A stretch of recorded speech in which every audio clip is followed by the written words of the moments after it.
guys, pupunta tayo sa harapan. Titingnan natin kung anong ginagawa ng aking mommy. Oo. Ayun. Diba? Ang sipag ng mommy ko.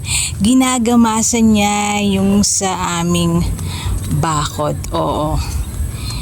Ang dami niya na nagamas, At in fairness, matutuwa yung mga santan namin.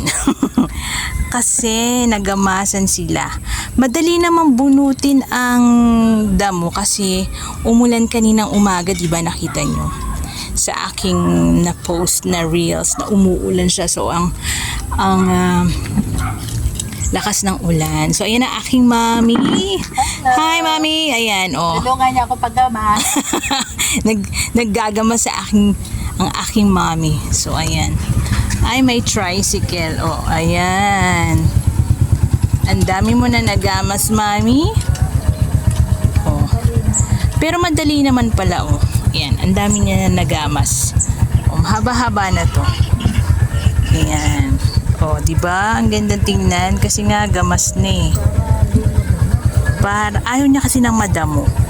Kahit nung maliliit pa kami yung aming paligid ay hindi mo makikitaan ng mga madaming damo. Lagi niyang ginagamas. So, ayan.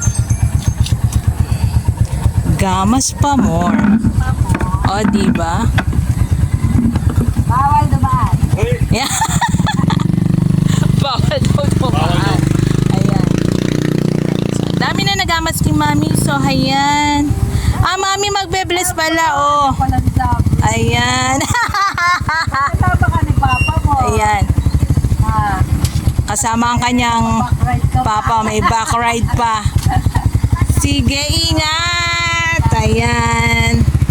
So habang naggagama si mami, nag-bless ang bata. Dapat ganun talaga mga bata ngayon, nag-bless kapag nakikita ang mga lola. Ayan. Inaanak ng Papa mo sa kasal.